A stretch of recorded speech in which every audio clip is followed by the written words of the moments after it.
19 देखिए आप ध्यान से, यहाँ पर हमें दिया है कॉस इनवर्स कॉस 7π/6 का मान हमें ज्ञात करना है। ठीक है, तो यहाँ कॉस इनवर्स से कॉस अगर हटता है समझे संबंध से तो 7π/6 आता है।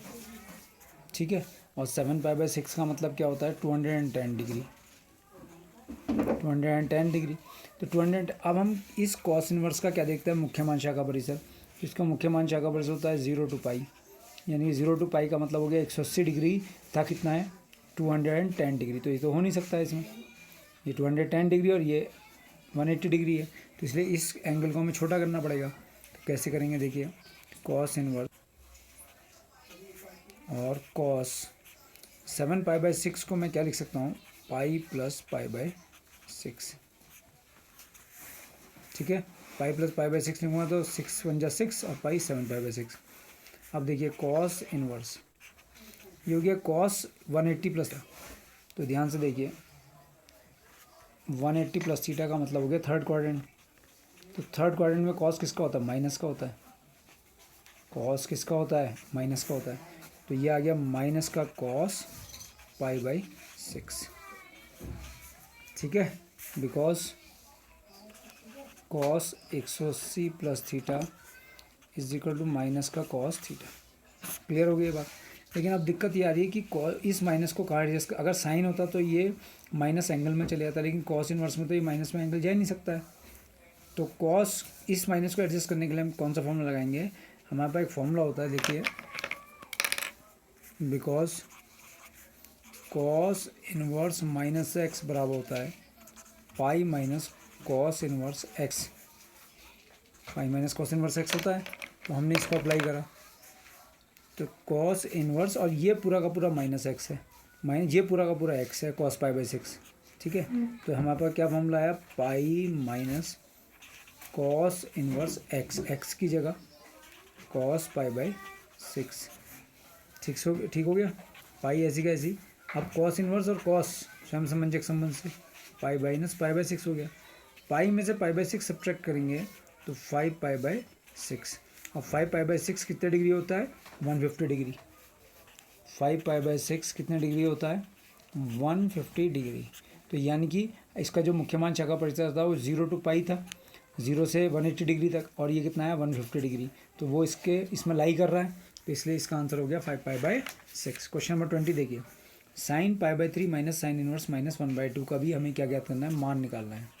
तो देखिए ध्यान से, साइन ऐसी का ऐसी, π/3 ऐसी का ऐसी, minus sine inverse minus x, तो माइनस का साइन इनवर्स एक्स, तो माइनस और माइनस प्लस, और sine inverse 1/2 because sine inverse minus x is equal to minus का साइन इनवर्स एक्स। तो अब ये आ गया साइन π/3 प्लस साइन इनवर्स 1/2 को हम क्या लिखेंगे, साइन इनवर्स, और ये साइन में कितने डिग्री की वैल्यू होती है, 30 डिग्री की।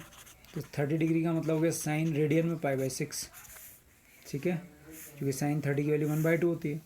तो साइन π/3 प्लस ये स्वयं समंजक संबंध से कट गया, π/6 आ गया। तो साइन π/3 में π/6 अगर हम ऐड करें तो 6 तो एलसीएम आ गया, 3 2 जा 2π प्लस 3π, 2π प्लस पाई 3π, 3π/6, 3 2 जा 6। तो कितना आ गया, साइन π/2, और साइन 90 की वैल्यू होती है 1, साइन 90 की वैल्यू 1 आ गई। तो कौन सा विकल्प ठीक हुआ, विकल्प डी। इसका विकल्प कौन सा ठीक हुआ आपका, ये विकल्प डी। क्लियर हो गई बात। और 19 क्वेश्चन में जिसका 5π/6 आया था उसका विकल्प ठीक है बी। अब इसके बाद आता है लास्ट क्वेश्चन इस एक्सरसाइज का 21, tan inverse √3 minus cot inverse -√3। इसका भी हमें मान ज्ञात करना है। तो ये हमारा क्वेश्चन है, तो इसको हमने ऐसे लिख लिया tan इनवर्स √3, और यहाँ पर आया कॉट इनवर्स -√3 होता है pi minus cot inverse x, because cot inverse minus x is equal to pi minus cot inverse x. Cot inverse minus x बराबर होता है pi minus cot inverse x. जो हमने इसमें अप्लाई कर दिया। तो pi minus cot inverse x, तो माइनस तो ऐसे ही रहा पाई, अब माइनस कॉट इनवर्स एक्स, तो इस माइनस की वजह से क्या हो गया plus cot inverse root three. Clear? इसको देखिए और इसको देखिए, cot tan inverse root three plus cot inverse root three की वैल्यू कितनी होगी पाई बाई टू, और ये माइनस पाई ऐसी रहा। कौन सी प्रॉपर्टी से? Because tan inverse x plus cot inverse x is equal to pi by two. Pi by two में से पाई सब्ट्रैक्ट करेंगे तो माइनस का पाई बाई टू बचेगा। तो कौन सा विकल्प सही है? विकल्प बी सही है। क्लियर? तो हमने सब प्रॉपर्टी का यूज़ करके इन क्वेश्चंस को